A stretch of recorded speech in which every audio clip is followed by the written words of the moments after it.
Okay. How's everyone doing today? Sweet. Um, Hope you had a great weekend. I know you are all probably very disappointed that Elizabeth isn't going to be here today. I know. I got a lot of really great feedback. Thank you very much. I know we all love Elizabeth. She's awesome. And quick follow up from last week. Um, Project file. I have it. I will compress that and get that on the foundation product page in the download section. I'll try to do that later today. Okay, so that you can all have that amazing project, and make sure you send Elizabeth some love. Say thank you very much for that. She put a lot of work into that. So rock star there. Quick thumbs up. Hey Chris and Daniel. Thumbs up. Make sure audio's good. Thank you very much, Rihanna. You knew I was just about to ask that. Look at that. You're awesome. Sweet. So today we're going to be talking about, I just realized my lights. I'm ready. Hold on 1 second. Watch this. Boom. Oh, now I'm lit up. There we go. A little bit of lights. Sweet.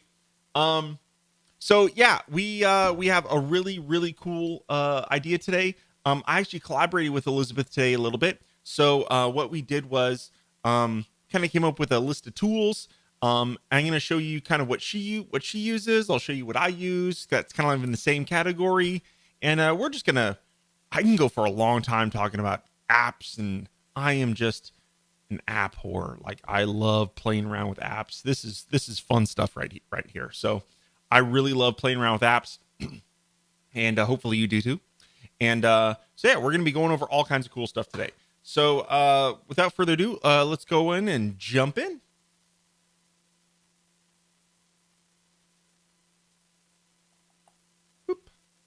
Look at that. Okay.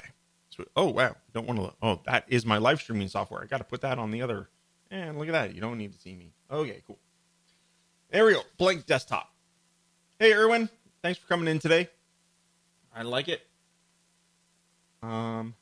Sweet.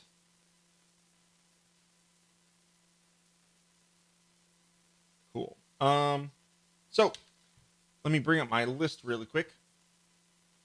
So the first app that we're going to look at, okay, and this is kind of, I guess, kind of like an app category, maybe, right? Because let me just bring it back to me really quick. Is some sort of color management app, okay? Because we are working with colors all day long, setting colors for text, setting colors for background, setting colors for all kinds of stuff, right? And it is very important to be able to store colors you've already used, see what history and things like that. So we'll look at a few color pickers, and I'll start off with Elizabeth's pick. And her pick was actually an app I used exclusively for a very, very long time as well, and it is called SIP. I just launched it somewhere. Where is it? SIP. Or actually, let me talking about this app anyway. Let me move this little. Oh wait, I'm not sharing my screen. Oh no! Woohoo! Good thing I saw that. Okay, let's launch SIP. Okay. Oh, there it is. All right. So I get SIP through SetApp actually. If you don't know what SetApp is, it's like a subscription service for apps. Blah blah blah. I used to use it, right? As you see, actually, it even still has my Foundation 6 palette in there. Look at that. I forget why I stopped using it. I don't know. I'm never very consistently loyal to a color picker app. One I kind of use right now is called Color Slurp. I like it just because it's kind of an app that kind of just sits open, right? So here's the Weaver Space Colors palette. Here's my foundations.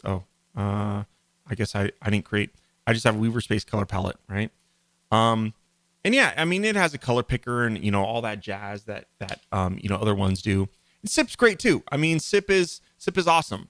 So there are a ton of color apps out there though. Whether or not it be SIP or Color Slurp or, what's the other one I used to use? Color.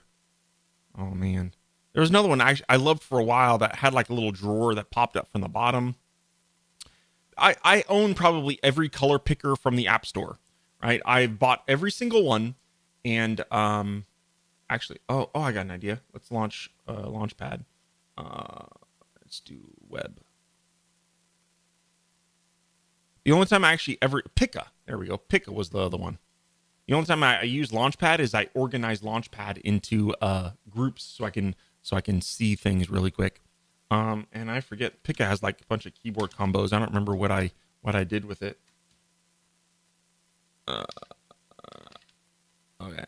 Oh, I forget what the keyboard combos for Pika were, or even what the menu bar icon even looks like. I think it looks like a little color swatch. Oh, there it is. So you can pick a color or you can show library. There it is. It comes up on the bottom. So this is Pika. I loved Pika for a long time. The problem with Pika was that it had some sync issues back when I had multiple machines. Actually, now that I only use my laptop now, I might give Pika another chance. I mean, I love the interface. You can like go ahead and like edit a color and do all kinds of you can find like complementary colors, triads, and all kinds of crazy stuff. So this is an app called Pika. I think it's on the App Store. Most color pickers are like less than $10. I think even SIP has a free version, and then like the pro version is $5 or something like that, right? So I don't know. I say, definitely use a color picker. Like I said, I probably every few months I find a new one or I go back to an old one, and I'm not really loyal to any color picker, but they're important to use. With that said, there is something important that I want to talk about.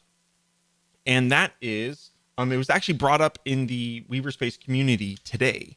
Here, let's go to Weaverspace community. If you notice, I actually have color slurp, like it like sits on top of all windows. I have my resolution turned down for the live stream, so normally it's not quite as large on my screen. But yeah, I kind of like that actually. That's a setting though. So Chris Powers, I think Chris, you are here. Had a problem, right? And I know a lot of you have probably seen this before where like, the color you've chosen for primary, and then you use the OS X color picker and you pick the color and it chooses something slightly different. Okay. And that is just a common thing that can happen based on the color profiles of your display, based on several different system settings, whether or not maybe you have dark mode enabled or whether or not you have, what's the sunset thing in Mac called? I forget now. Night shift. If you have night shift enabled, right? I mean, so many things can influence this color. Okay. If you use the little magnifying glass, and this is true if you use a lot of different, even if you use SIP and whatnot, although I have found for some reason, apps like here, this is interesting. So this is Madison. Let's say, I don't think that's the correct color that I chose here. But let's see. 2D 5B, right? So if we look at that, I'm actually going to go ahead and inspect this element. Let's see how close SIP is. Boom. Oops, not that one. Oh, wow. Look at that. Okay, so SIP was actually like dead on. That's pretty interesting. I actually haven't done a head-to-head of color pickers. Like if you look, it actually found the exact hex color of that. That is pretty impressive. Yeah, good stuff there. Here, for fun, man, I didn't plan on going down this rabbit hole, but for fun, let's go ahead and I'm gonna just use a OS X color picker. I think you can launch it outside of a color well, but let's just quickly go like this. I'm gonna do that, and we're gonna say pick a color. If we do that, hold on 1 second. Wow, yeah, look at that. See? The OS X color picker, while it's convenient because it's integrated into everything, if you notice, it was way off in that hex color. I mean, visually, are you going to see the difference? If they're right next to each other, you might, yeah. But yeah, that did not choose the correct hex color. Whereas when I use SIP, it did. Pretty cool. Actually, I'm wicked. And now that we've gone down this rabbit hole, I want to hold on. Where is? I have two color pickers open right now that use the same Hold on, I'm gonna close Pika really quick so that I can open up my color picker. Oh, actually, no, I just it's down here on the app bar. So if I use this, oh, it shows me the RGB, but let's see what's the hex. Oh, that got that correct one as well. Okay, so Color Slurp and Sip both got the same thing. Let's go ahead and test Pika here. Let's pick a color. Oh, Pika doesn't have accessibility turned on. Okay, we'll deny it for right now. Okay. So as you see, third-party color pickers were picking that color properly, but the OS X color picker was not. So you would think Apple would have their ducks in a row, right? But yeah, interesting stuff. Okay, so that was number one, color picker. Crazy useful, especially because like whenever you, depending on your color picker, right, you'll have your color history. Another thing actually SIP has, where, oh, it's over here on this side. Hold on, let me move it over from my other display. This is actually one of the reasons I loved SIP, was the ability to quickly access your color. Wow, I have a lot of colors stored in here, but this is your color history. Although normally I think I have that set to be way too much, right? Hold on one second. That's really weird. What is my color history set to? Oh, limit colors and history to 25. Yeah, let's do that. All right, boom. Now if we, there we go. So there's my color history, right? So I can see all the colors that I picked, and then here are my other palettes. You can see this, right? Hold on. Yeah, you can see that. Okay, in the live stream. Boom. So I used to love that about SIP. This is probably one of my favorite things about SIP, was this. But I found that this little dock thing, like I know it's just on the side, but sometimes it just got in the way and it would drive me bonkers. And yes, you can move it and whatnot, but yeah, I don't know. I never found a great spot for it. I think most of the time I docked it on like the bottom corner. So I don't know. I do love this idea. The color history thing is really cool. But anyway, okay, I'll stop beating a dead horse and let's go ahead and look at something else. Let me quit this. Let's quit that. Let me quit Pika so that I don't have all these extra apps running real quick. There we go. Okay. Sweet. Let's look at the next, our next thing here. Well, actually, I'm going to skip to a different one we had. So this one is actually a web app, and it's similar to Colors, so it's a good transition here. Let's see, it's coolers.co. Coolors.co. So it's like colors, but with two O's. Okay, not spelled like you weird English over there. That's cool, like colors. Like no, it's not COUL. It's COLORS. Come on, spell it right. Okay. Anyway, this is a really cool site. It is free actually. And so what's kind of cool about it is that when you go to this, it's basically a way of creating color schemes, right? So if you just hit your space bar, it will just toggle colors, right? And if you're like, oh, you know what? I like this blue. I'm going to lock this blue in. And then you keep hitting space bars and it will find other colors to add to this palette. Let's say, yeah, I definitely want a white. Oh, and I kind of like that blue. And let's just keep going, right? Like, oh, I kind of like that red. Right? Pretty slick, right? Let's say I like that green, right? And then what's kind of cool is you can also add colors. Like if you want to add an extra color, and you just keep going, right? You can favorite colors and all kinds of stuff. This is a really, really cool thing. I like this a lot.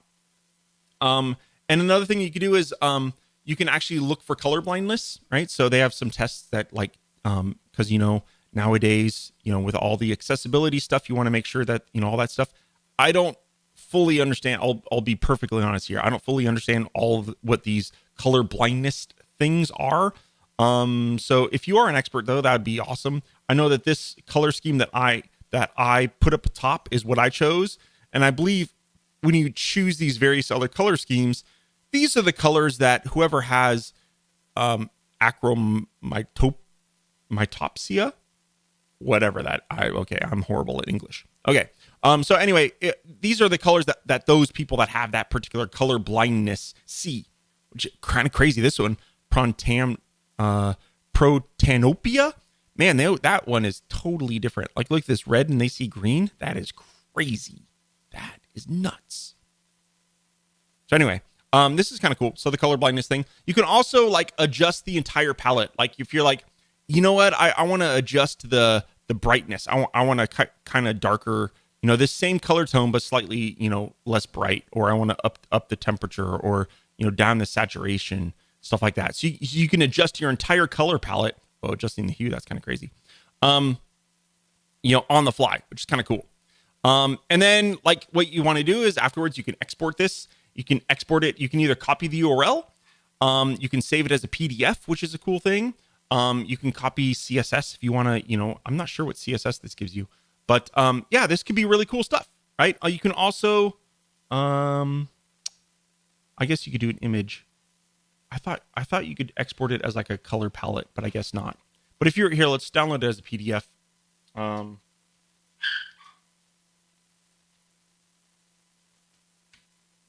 Okay, labels. Oh, you can like label all the spaces, and you can. Interesting. Let's export that. Crazy that they do all of this for free, which is nuts. So as a let's allow downloads.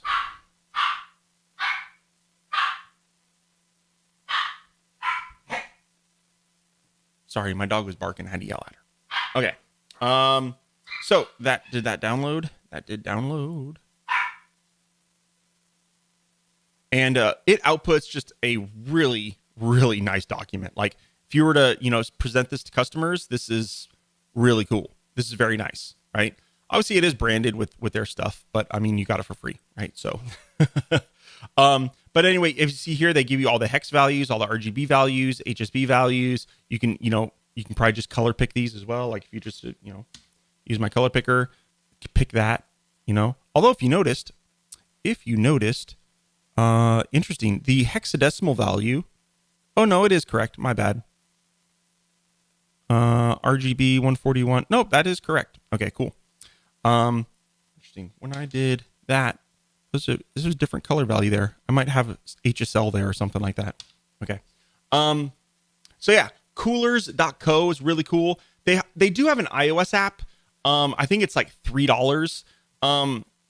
I did for a long time buy like every color app and color picker for iOS. I found I never really used them very much. I don't know, I don't use my phone for that kind of thing really. So yeah, that wasn't really for me. It is a nice app. I do have it because, you know, like I said, I am an app whore. It is nice. You can like, you know, upload a photo and get, you know, extract colors from it and whatnot. It's cool. If that's your workflow, not your thing, have a look at Coolors for iOS. As you see, they have ads for it plastered all over the site for obvious reasons because they want to make money too. So yeah, cool little helper app there. Okay. Next tool is kind of a general purpose tool. Are you answering questions today? Yeah, if I have time at the end, I can answer some questions, Andrew. Okay. So the next suite of tools that we're going to talk about is, it's not really, you wouldn't necessarily think it is a web design tool. It's more of just a general productivity tool. But it's one I've used for years. And funny enough, Elizabeth actually uses the same exact one that I currently use. And it's called Typinator. And let's see what Typinator is. Let's go ahead and you've probably heard there's a lot of apps like it. I use Typinator. I used to use Text Expander for a while. Actually, I flip-flop a lot of times. Actually, just recently went back to Typinator after being on Text Expander for a couple of years. Before that, I was on Typinator. So I kind of flip-flop there too. Typinator just seemed more performant, and it had they added some of the features which I moved to Text Expander for. So anyway, all right, let's just open up a quick text edit app. And it's just a text expansion. So I'm not sure how much Typinator is. I think it's like $20 or something like that. There are tons of other ones out there as well. There's one called Atext. And if you have SetApp, there's actually a really decent one on SetApp called Rocket Typist or something like that. I set that up for my son on his machine. And I was really impressed with it, actually. It has a lot of the really advanced features that I use in Typinator. So anyway, what is it? So if I do, like, for example, I type out URLs all day long, right? Here, let's bring up Typinator app really quick. Okay. So for example, I have a URL for people to book a meeting with me, right?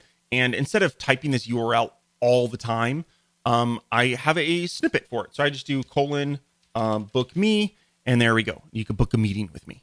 Okay. So a lot of times, if someone wants to book a meeting with me, I just quickly, either with email or text message or whatever, I just use that text expander snippet or typinator snippet, and boom, it just puts in that URL for me. Okay.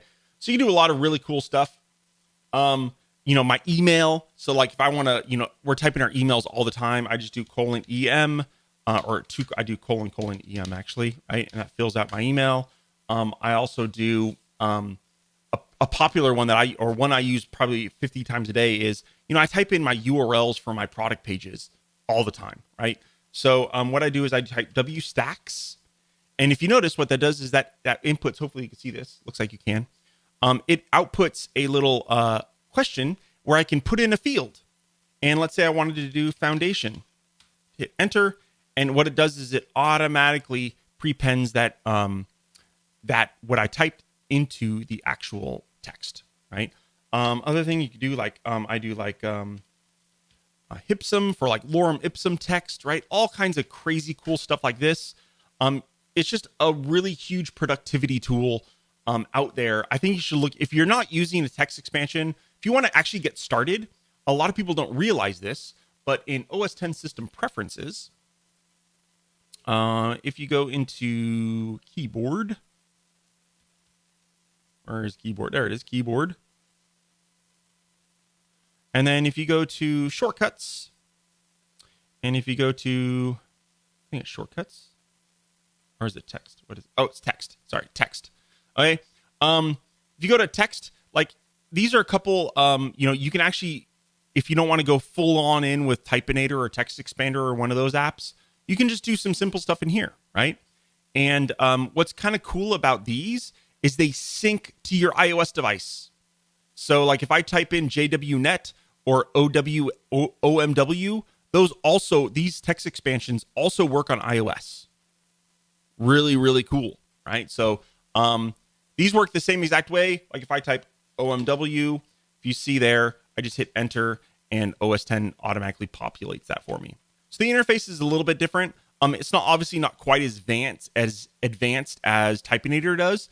It only works on simple things, but it does go ahead and sync to iOS. So this is a really cool, completely free feature if you want to use shortcuts on the cheap.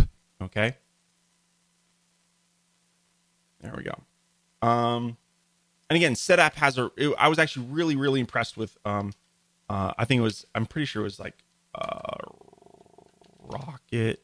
No, that's a different app. Rocket app is for emojis, which is actually kind of similar. Like if I do Smiley, this is a cool little tool. We're getting kind of away from web app stuff, right? But cool little tool to automatically put in emojis. And this app actually has added more things to actually do text expansion as well. So yeah, there's so many apps that do that. But I think if you're not using a text expansion app, you should definitely look into that. Okay, cool. Next up is, some code apps. Okay, it is important to have some sort of plain text code editor. Okay, there's tons of them out there. I used to use one called Sublime Text. I'm pretty sure that's what Elizabeth is using. But right now, for the last couple of years, I've actually used a product called VS Code, which is free.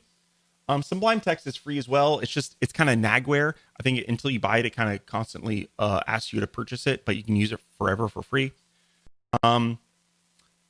But Visual Studio is, funny enough, it's from Microsoft, and it is like the de facto code editor for the entire world of web designers. Not the entire world, but like a vast majority of web designers now use VS Code. And why is that important? Well, because if earlier I used TextEdit, okay, if we do that, and what you'll notice is like a lot of times we'll type things in TextEdit, and TextEdit has things like bold and whatnot, right? It's a rich, it can be plain text, okay, but it's a rich text editor. I know it looks like it's plain text, but it is not. It's like Microsoft Word. Okay. But a text editor is 100% plain text. You're not going to get any sort of wonky behaviors in terms of, especially if you're doing, and also another thing, obviously, since you're in code, editing code in it is like much nicer, right? Let's do like, I don't know, I have some HTML in here. Here's some HTML. So like if I were to tell Visual Studio that this is HTML code, right? As you see, what it does is it does some code highlighting, and it just makes it a little easier to, I have no idea what this code is or where I got it from, but I had it in my clipboard history. So as you see, this just makes it a little bit nicer to see the code and play around with it and interact with it and things of that nature, right? So yeah, this was just a code snippet I got from somewhere. I was playing around with something. And so yeah, pretty cool stuff. This is, I think, an essential thing, especially if you're going to be looking at code, looking at CSS code, looking at JavaScript code, anything like that. Or you just want to make sure that, whatever you copying and pasting is plain text. Because if you ever want to put code into RapidWeaver, sometimes those invisible characters or things from text edit or Word documents are not going to come over properly. Funny enough, even Slack, like if I copy and paste code to someone via Slack, Slack adds some weird stuff into it as well. So when I copy, if you paste it straight from Slack, it's going to add some weird characters in there that could, cause some issues. So a lot of times using a plain text editor will help you. There are some tools out there that allow you to paste as plain text. I think there's one like, I probably even have it installed, to be honest, like Text Cleaner or something like that. I don't think I have it installed anymore. It looked like a washing machine that had like text inside of it. What I use is a lot of times if I use Alfred, which actually is going to be one of my picks later on, to look at my entire history of my clipboard. And what's kind of cool with Alfred, if I ever paste something from its clipboard history, it will automatically paste as plain text for me. Yeah, Alfred, I'm actually going to be talking about that one in a little bit. It's my clipboard history thing of choice. We're going to be going over that too. Okay. Like I said, I don't even have Sublime Text installed anymore, so I can't show you that one. I use VS Code. It's free. It's from Microsoft. I know, crazy that I use a Microsoft, app every day, all day long. I develop all my stacks in this. I develop everything in VS Code. So, yeah, it's a good app. Okay. Next one is, I actually have a story about this. If you go to Free Pick, okay, make sure. So I run a small business mastermind group. Hold on, I need a cup of coffee real quick. Okay, I run a small business mastermind group. A few other online entrepreneurs, kind of we meet once a week, and we strategize and talk and help each other and all that kind of stuff. Now, one day, one of the members recommended Free Pick. So everyone instantly, we're all on Zoom. Everyone, launches Safari and goes to Free Pick, FREEPIC.com, which is normally how people would spell pick. Don't go to that website, please, because it is an adult-oriented website. So make sure if you want to use this Free Pick, use Free Pick with a K. Okay. There are a lot of really great assets here. There are tons and tons and tons of graphic resources online. I think when I look at a lot of websites online, I find that, or actually, let's flip that. If you ever look at a website that makes you go completely just wow, it blows your socks off, I am willing to bet that 70%, maybe even more of that, the reason why is they used amazing imagery. Okay, the images that they used were just on point.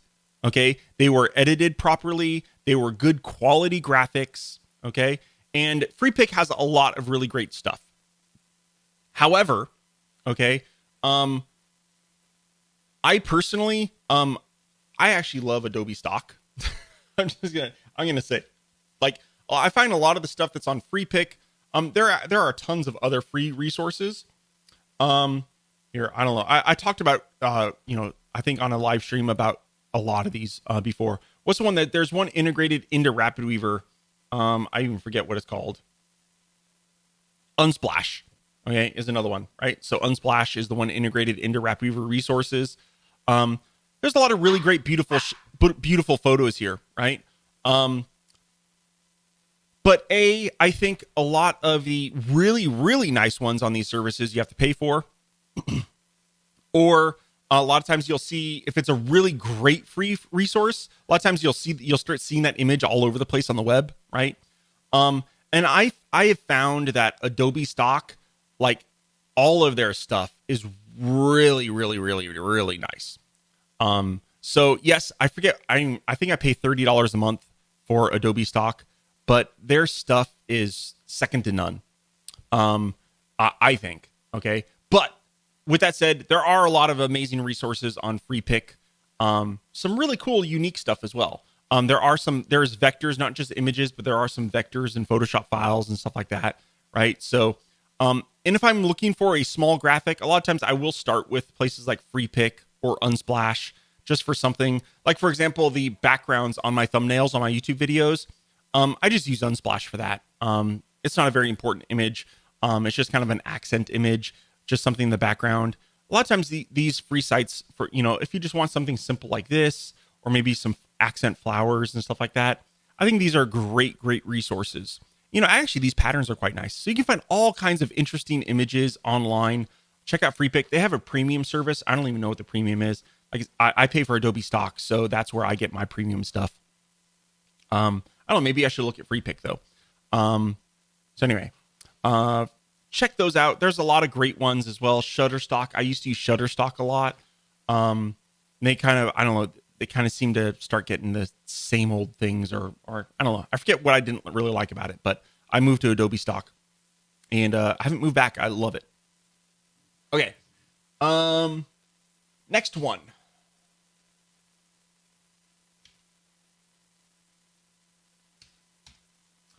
All right, this one is I've recommended this one before. I think when we talked about when we did I did some of the foundation videos. A lot of times we want to do gradients and whatnot, and in Foundation 6 we have the nice backgrounds where you can put in your own CSS. By default, there's a gradient CSS in there, and the gradient CSS can be really, really complex. And for me to add settings to do a gradient builder in Stacks would just be kind of crazy, since there are so many great gradient builders online already. Okay, so yeah, this is one. Another one that I love is hold on, what is the grade? I think it was Magic Gradient. There it is, Magic Gradient. Another one I love is Gradient Magic. There we go.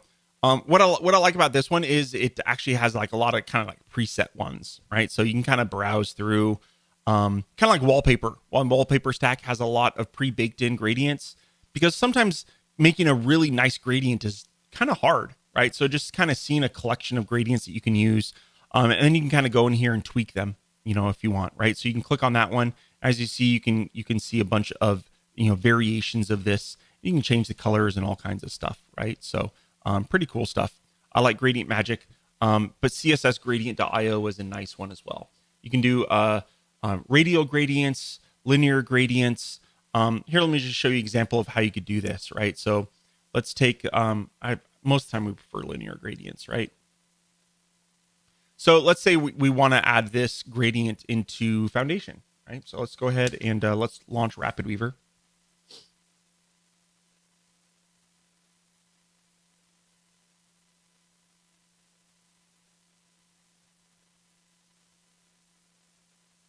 Elizabeth just told me about something on FreePic. We'll go back to that.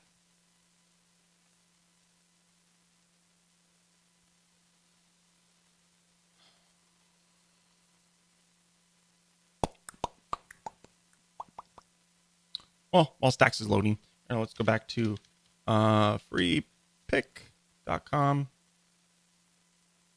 And then she says, I need to go to more tools. More tools. See, I'm not a free pick user too much. So stories by free. Oh, she showed me this before. This is pretty cool, actually. Okay, I forgot about this. So, oh yeah, I totally forgot about this. This is really slick about free pick. And basically you can kind of choose your styles, right? So you can kind of say like, I like this style, and this style of animation is, it's kind of cool. And now you see this on a lot of websites. And what's really slick is if you notice, a lot of this has an accent color, but you can change it, right? You can customize this to, use your own color. So like if you say, I want to use orange. Okay. If you look, boom, all these images were changed. Oops, I went into there. All the images were dynamically changed to use that color in similar accent colors, right? That's pretty crazy. You can filter by, let's say we want money. I don't know what's money. There we go. So they have kind of categorizations of these illustrations. So yeah, good shout, Elizabeth. I forgot about this. You did show me this once, and I was blown away when you showed me this, and I totally forgot about it, actually. Cool stuff. Sweet. Okay. Getting back to Rapid Weaver. All right. This is just a demo project really quick. Site styles. Let's just go ahead and create a background swatch. We're going to call it gradient. And we're going to go into CSS. And as you see here, there's already some CSS for a gradient, but we want our gradient, right? So here we go. I just CSS gradient.io already created the CSS for me. All I have to do is copy that, and I go over here and I paste it, and voila, there is my magical gradient that I have in a swatch. And anytime I add this to anything, boom, I magically have that as my background gradient, right? And if I ever want to change it, you're like, oh, you know what? I want to switch that gradient out, and I want to change the color a little bit. Let's go more teal, okay? And you could just be like, let's copy that, paste it in there, and you've now upgraded your gradient on your page just by updating this, right? And it'll update it everywhere, right? Power of swatches. This isn't a video about Foundation 6 though, right? So let's just keep going. Cool one. Man, should have got a glass of water. Let's see what's next on my list. Okay. Next one is pretty slick. There's a few different sites like this. If you know any more, chuck them in the chat. I'm sure everyone would love to see them. This one is this one's blown me away a couple times. I know there's another one that John Hawkins uses, my buddy John Hawkins, as you know, hipster weaver himself. It might have been this one. I don't think it was this one though. The website looked different before. But this will automatically crop out backgrounds, right? Let's give it a shot. Okay, let's go ahead and what's kind of cool is it does hair, right? So let's see if I have, my hair is kind of short and horrible, but I don't know. Let's do, oh well, I don't have a great example here. Let's just do this one. Boom. I mean, check that out. Like seconds. You can tweak it, right? So you can edit it, and you can adjust the mask. Like I think this down here is probably a little bit off. You can add other backgrounds to it, right? But that's pretty quick, right? And it just poof, magically removed all of that background in seconds. And then you can download it. Now there is, if you download the high res, I think you're like limited. Or if you pay, I think you get higher resolution downloads or something like that. But if you do this stuff all the time, I think that it could be a really good thing, right? It save you tons of time, because me opening this up in like, you know, Affinity Photo or Photoshop and trying to do that is it's time consuming, right? And as you saw, that was just bam, it was done. Now for free, you can download here. Let's download the high res version.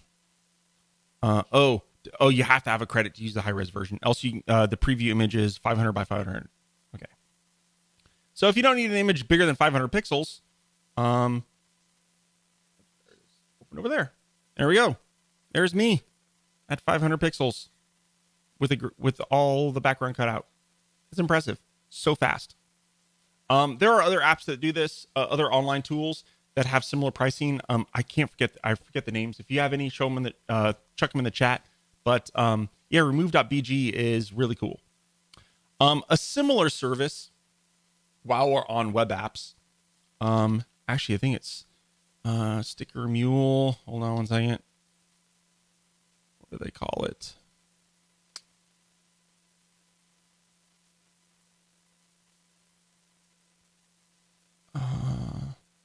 Okay. Hold on one second. I want to give you a tool. Here's another tool that I use. I wasn't planning on talking about this one. It's called History Hound, and it keeps my entire browser history for a long, long time, and I can search for anything. So, Sticker Mule, vector. There it is. Redraw. This is a pretty cool service. If you have an image, okay, that is not a vector graphic, and you would like them to turn it into a vector graphic, okay, you pay per graphic, right? $29 per graphic, but this service, if you need that, this is totally worth it. So if you have a PNG or a JPEG or something like that, and you're like, I need this as an SVG, okay, because SVGs and JPEGs or PNGs are completely different. Right? You can't just convert a JPEG into a PNG, into SVG, sorry. It's not like opening it up into preview and just changing the format. It's completely different. It needs to be completely redesigned. And for them to offer this service for $29 is pretty nuts. So sticker.mule or stickermule.com/redraw. I don't know, this one just kind of plopped into my head. If you need something like that, it's really, really good. Okay. And also Sticker Mule's fun. You can make cool stickers like these. Okay. Next up, another app, which actually I made a browser specific app for it, but let's go ahead and go to squish.app. What is Squish? So Squish, it's actually done by Google, and the URL is actually squish.app. Okay. And it compresses, it is, I think, the best image compression tool out there, actually. It's really, really, really good. So let's say take this image here of me, which I think is a couple megabytes. Oh, Jesus, who needs to see my nose that close? Okay. See, it was 4 megabytes. It compressed it, and it has this cool little slider. You can kind of see before and after, right? And what you can do is you can also resize. So you can be like, you know what? I don't need it to be 5,000 pixels. Let's make it 2,000 pixels. And if it's working, and as you see down here, it'll tell us the size. So that went from 4 megabytes down to 150 kilobytes. And all you have to do is click the download button, and you can download the new optimized asset. Okay. And as you see, you can kind of just move this over, and you can kind of see the difference, the before and after.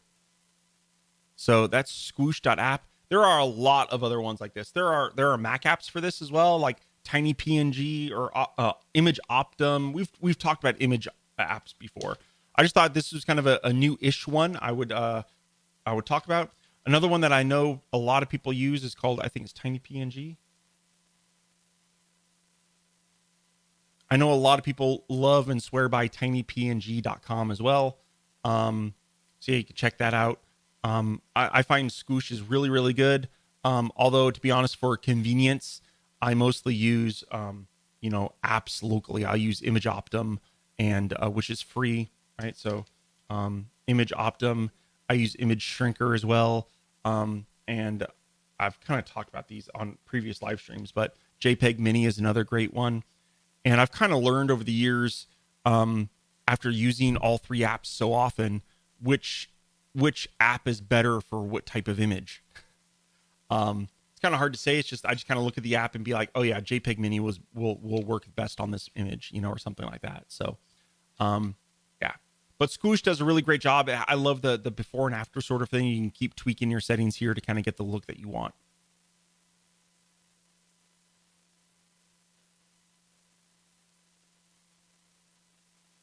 I wish there was a batch version of Squoosh, Martin asks. So if you want a batch version of Squoosh, the best that I've,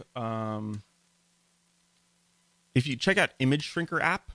So one of the reasons Squoosh is so great is it uses a compression library called Moz JPEG. Okay, for JPEGs. That obviously it doesn't work for PNGs. So it uses this compression library called Moz JPEG. And the only app that I know on Mac that will support that uses Moz JPEG is Image Shrinker. So it doesn't have like the before and after thing. It's kind of like just a drag and drop, but Moz JPEG will squish the hell out of a JPEG. And yeah, I think it's pretty good. And it uses Moz JPEG just like Squoosh does. I'm not sure if it has. Yeah, you can't even adjust like the quality like you can on Squoosh, like 75% or whatever. I'm not even sure what values they use there, but you can drag in here. Let's go ahead and I'll take this one. I'm gonna drag it to my desktop though, so I don't modify it. So if I drag in my image here, remember it was 4 megabytes. Okay, and now let's see how big it is. Obviously, it doesn't do the resize, right? But where is it? It got down to 1 meg, right? But if I were to shrink that down, instead of, I don't need it 5,000 pixels wide, Moz JPEG does a really good job. Or I'm sorry, image shrinker. So anyway, yeah, if you really want to batch stuff, and you could drag and drop multiple things, or you could drag an entire folder, I believe, onto this as well. So image shrinker, it's free. Just Google image shrinker Mac or something like that. And yeah, I think it's like kind of a funky web page. I think it's even like maybe on a GitHub thing or something like that.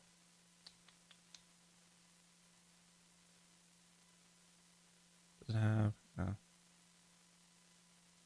Trying to find if it has a link. App by ClickPress. That just goes to their website. Doesn't even have the, yeah, image shrinker Mac. There it is, image-shrinker.com. It's an ugly ass website. But it's free. I click download. I think it would probably take you to GitHub. Oh, there it goes. Oh, it just took a long time to load. So you can hit download, and yeah, it's an open source software actually. So there we go. Okay. What was next on the list? Okay, next one is I kind of hinted at it earlier, and that is clipboard history. Okay, again, this is another kind of general tips and tricks more of thing rather than specific to web design. But I mean, I already talked about how I use an app called Alfred. Now I use Alfred for a whole lot more than clipboard history. But as you see here, it's nice. I see my entire clipboard. If it's a color, I see the preview of what that color is. I can use my mouse to browse through it, or I can type and be like, show me anything that has a pound sign, right? And, I can see that.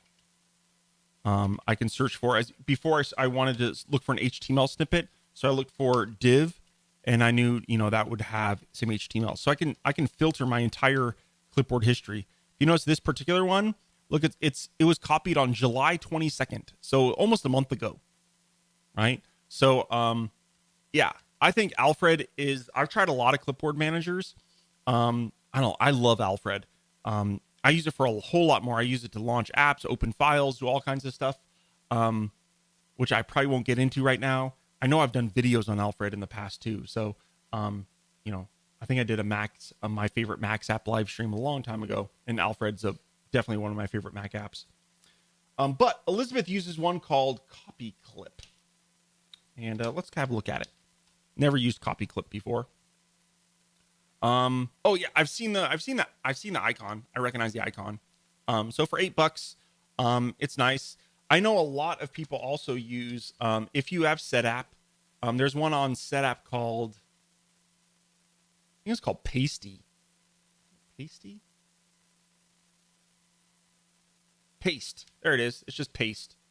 Yeah, I know a lot of people love this one. It has like a bar that comes up from the bottom. So actually, the UI is exactly like that color picker that I was using, right? So anyway, it's nice. I know a lot of people love this one. It's more visual as well. But I don't know. I love Alfred so much. I think it's the perfect one. So I can't demo any of these other ones. I don't have them installed. But I think it's beneficial just because a lot of times you're copying stuff, right? All the time. You copy and paste color codes, you copy and paste HTML or CSS. And a lot of times you're like, shoot, what was that? I lost it, right? Well, guess what? I can't tell you how many times having this clipboard manager has saved my butt because it was still holding those things in my clipboard history. Right? It's all the time. It saves me tons of time every day. So anyway, clipboard history. Cool stuff. All right, next one is it's interesting. I don't use this. Elizabeth does. So I use Safari as my main browser, as you may or may not know. And the extension world in Safari is kind of sad. But luckily in Big Sur that will change because it will support the more common style of browser. And I launched Edge right now just because I even prefer Edge over Chrome because I don't trust Google hardly at all. So anyway, this is a pretty interesting plugin. It's called Visual Inspector. And it is slick, right? Let's show you what it is. So we go to Weaver Space, and if you click on it, it opens up here. And as you see, you can just kind of start, navigating over things on the page, right? So if you click on it, it'll tell you information about it, right? So you can export it. You can see its position. How big is it? You can see what font properties it's on. You can even click this and see the CSS output. You can see what colors are applied. You can see the typography. And then you can actually modify this stuff, right? Let's find one that's not in a slider. How about that? Let's pick on, let's do this one right there. Okay. So this SEO helper one, I can go ahead and say I want the font size to be, 36, right? And boom. Actually, oh, that's kind of cool. It actually changed it everywhere. I didn't expect that to happen, actually. That's impressive. So you can change the font size. And what's kind of cool, you can change all kinds of others. Let's say we want to center align it. If you notice, it centered align all the ones that are similar. Okay. And if you go to this CSS output, it actually gave you the CSS that you would need to make those tweaks. That's pretty cool. I can see this being very beneficial for you guys. Okay. However, I think if you've been using RapidWeaver or your web design for any point in time, I do think it is very important for you to learn how to use the development inspector. Okay. This is just a more user-friendly version of this. I know the dev inspector looks scary and complex, but it's so much better, right? It really is so much better. But I understand. This is really simple and it's free. You're out nothing downloading this and installing it. Again, this particular extension only works in Chrome and Edge right now. In Big Sur, you will be able to install extensions like this in Safari, though. And I look forward to that day because we'll have a lot of really cool stuff that we can access because there is some very inventive stuff out there.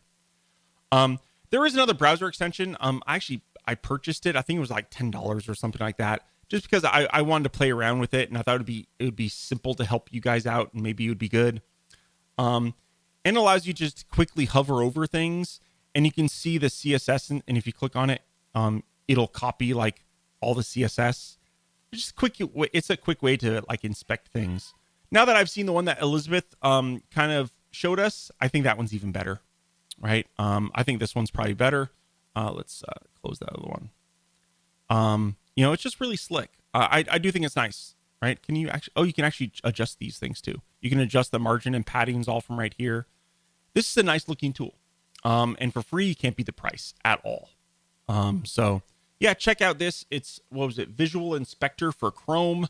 If Chrome isn't or if Safari's your browser of choice, they don't have a version for Safari. You'd have to use Dev Inspector right now, but pretty soon in Big Sur, you'll be able to install other browser extensions, and hopefully this one, because it does look pretty useful, especially for people that are scared of the regular browser Dev Inspector. Boom. I think that went over everything in my list.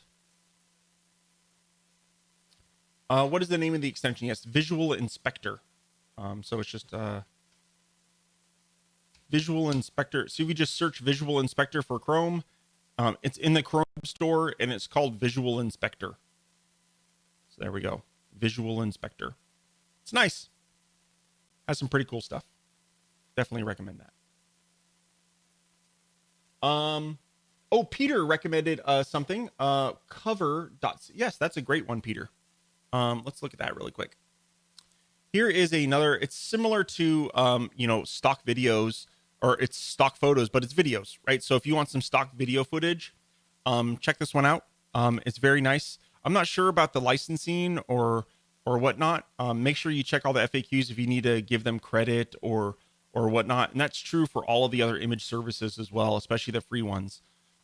Make sure you check these out. The whatever these things, and make sure that you're compliant, because you don't want to get slapped with a lawsuit. You're using my image illegally or something like that, right? So yeah, cover is a nice one. Thanks for that, Peter. I appreciate that. Sarah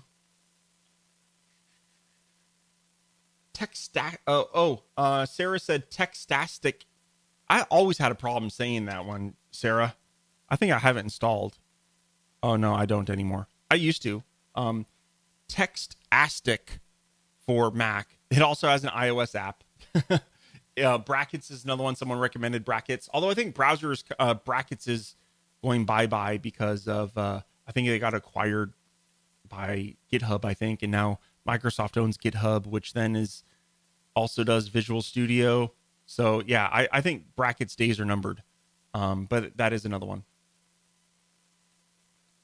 Cool. Any other questions? Let's see. Hope you guys enjoyed this. Hope you found a couple little tips or tricks or some cool apps that you loved. And Visual Inspector is available for Brave. Apparently it's available for Brave. Cool. Which means I think Brave is based off Firefox, isn't it? Or no? No, it's based off Chrome. So yeah, that makes sense. It might be available for Firefox as well. That could be, I don't know. I didn't look. But anyway, I am looking forward to Safari and Big Sur so we can start playing around with some of these extensions. I am excited about that because there are some really, really awesome browser extensions out there that we can't use in Safari. And I really prefer Safari. And also I'm wondering, like, once they get working in Safari, will they be crippled, or will Apple stop anything that, because there is some malware built into a lot of popular browser extensions that do some pretty bad stuff. So, that's another, do be wary of browser extensions. If you're not using it, I really, really recommend you either uninstall it or disable it or something, because browser extensions can do a lot of just some really bad stuff, right? They can take all your browser history and ship it to some random website. Chrome probably doesn't have much security built around that because they don't care. Google doesn't care. Apple does though. So that's why I like Safari. Andrew, can you ask a question about a stack? Sure. Go ahead. Let's, one question.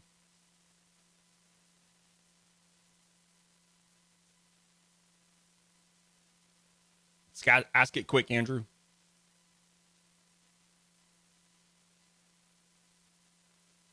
Martin, how's Drift coming along? So I paused Drift to get a couple things done. I'm actually working on a big Total CMS 2 update. I'm not Total CMS 2. So I think I spoke about how I want to take my time with Total CMS 2. So I'm going to work on Total CMS 1.7, which is going to bring some of the Total CMS 2 features back into Total CMS 1. Basically, it's adding some more fields into blog, right? So we're going to have 6 new fields in blog. It's been a lot more work than I expected. I thought it was going to be like, a few days. It's turned into 2 weeks. So anyway, yeah, hopefully I'm going to have a final beta out to users this week, and then hopefully release it by next week. Okay, so that's a pretty big one. And then after that, I'll probably start working on Drift a little bit more.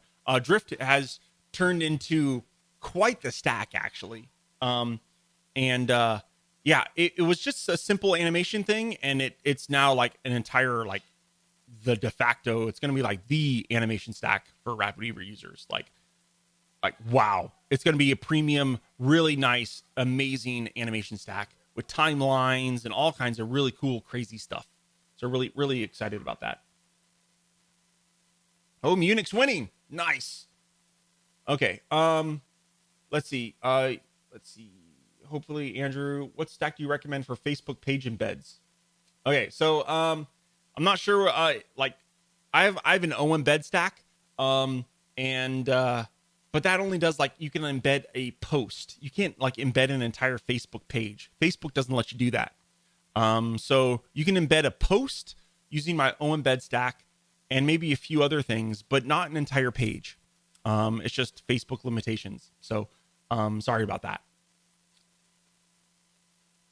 Yeah. Yep. As you see, OEmbed doesn't serve up the entire page. It can only do a post. So I'm not aware of a stack. There are a couple other Facebook stacks out there. I don't know what they do, or if they even work anymore. I kind of stopped integrating with services like Facebook and Instagram and Twitter and stuff like that because they change their API and break stuff all the time, and it was just too much work for me. The OEmbed stack uses like an open standard, and as long as Facebook supports that open standard for some of their stuff, it'll work. It doesn't integrate directly with any sort of Facebook API. So, sorry about that, Andrew. Would you please repeat the name of the clipboard history tool? Sure, Bill. Here, let's find it on my Mac. It's called Alfred. The one I use. Mac. You can actually do a lot with the free.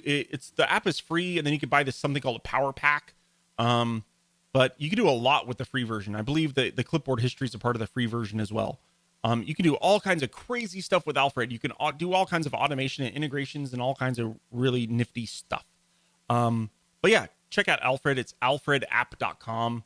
It's one of my all-time favorite Mac apps. It's like one of those apps, like, like one of the first apps you install when you like do your Mac. Like, Alfred is one of them, right? One of those for me. I can't use a Mac without Alfred. I feel naked. And the icon's awesome. Like, come on, a top hat.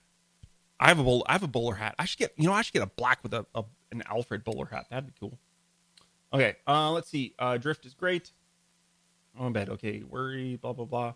I think I answered all the questions here. Oh, you mentioned you have done video on Safari Dev Inspector, but couldn't find it on iTunes. Just search for, go to my YouTube channel and search for Dev Inspector or Dev Console or Dev Tools. I think I called the video titles probably Dev Tools. Also, if you go to summit.weavers.space, you can register for free and get the first 2 or 3 years of videos for free. I forget. And in one of those years, I did a session on using the browser tools. So check that out as well.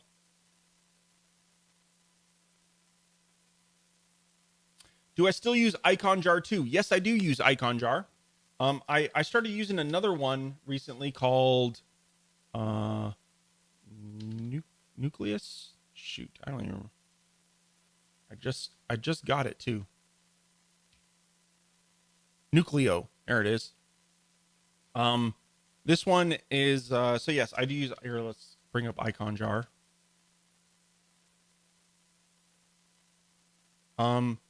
Nucleo is a so it's like $100, but you get like a lot. You get a lot, right? So and it comes with like thousands and thousands and thousands of icons that you know you can use. And let's see, let's search for glyphs. I don't know. You could search for, I don't know, fire, right? So you see, there's all kinds of icons in here, and you can export them as a SVG. You can change the colors. You can do all kinds of stuff. It's very, the app itself is very, very similar to Icon Jar. This is Icon Jar. Icon Jar is essentially I use it as a place to store all of my Font Awesome icons. To be honest, so it's just a quick way for me to access all Font Awesome icons. And any other icon sets that I've purchased or gotten along the way, right? So Nucleo is kind of like a service. I think I need to look into it. Maybe I can add my own icons into it so I could have one place. But right now I have two, right? So this has all the icons that like I own and they're local. And this is the Nucleo is kind of like a service. And they're constantly adding new stuff and thousands of icons into here. So it's interesting. And it is a one-time purchase thing. I think it was $99 one time, and that's it. You get to use it forever, I think. But Icon Jar isn't cheap also, actually, to be honest. If Icon Jar moved into Setup, and I think the app itself is a subscription model now. If I didn't have Setup and Icon Jar was in it, I probably wouldn't use Icon Jar anymore. I don't think it's worth a subscription. But hey, I've set app, so it's already in there. So I do still use Icon Jar. What is the name of my new print format stack? It's called Printer. Imagine that. So if you go to, if you didn't know, if you go to my website, right? If we go to, actually, just go to the main stacks page. If you go to the main stacks page, and you just type like a keyword like print, you'll see that boom, there's the printer stack. So yep, there's printer. Yep, there we go, printer. Released an update to Mash Height today as well. Didn't realize Alfred was the key. Yes, Alfred is awesome. Anyone using key shape to animate SVGs? Not sure what key shape is. Not seen that one. Cool. I think we've answered everything, and I think we're gonna call it quits, guys. Thank you very much, everyone, for joining today. I appreciate it. Hope you got a few little tips and tricks out of this, or found some apps and some new play toys to go play with. A lot of really cool stuff today. So come check us out on Friday, especially if you're into Total CMS and looking into the updates for that. I'll hopefully by Friday I should have it all done and kind of smoothed out, and we could play with it live. If you want to come on in on the Hangouts on Friday, if not, I will see you next week. Oh, deal of the week this week, man. It is if you don't have my Seams stack, okay, yeah, Seams is the deal of the week this week. And yeah, you know what? After I released Seams, there was like 4 or 5 other similar stacks to Seams that were released. They all of the other ones have this bug that I took like a week, like probably a week and a half to figure out a fix for it. And my stack doesn't have that bug. So anyway, a lot of the other ones do. So anyway, Seams is a really, really cool stack. It's awesome. Check it out. 40% off this week. Yeah, it's just a really good quality stack. I'm really happy with it. I think it's awesome. It does stuff that no other stack can do. So anyway, check out Seams. I think it's a no-brainer for that price. Seriously. So check it out. Take care, guys. Have a wonderful week. Oh, I just noticed I was showing the Seams product page and you guys weren't seeing it. Anyway, check out Seams. I hate when I do that. There it is. Boom. Check out Seams. It's really cool. A lot of cool stuff. So check that out. Take care, guys. We will speak to you next week or on Friday. Take care. Bye.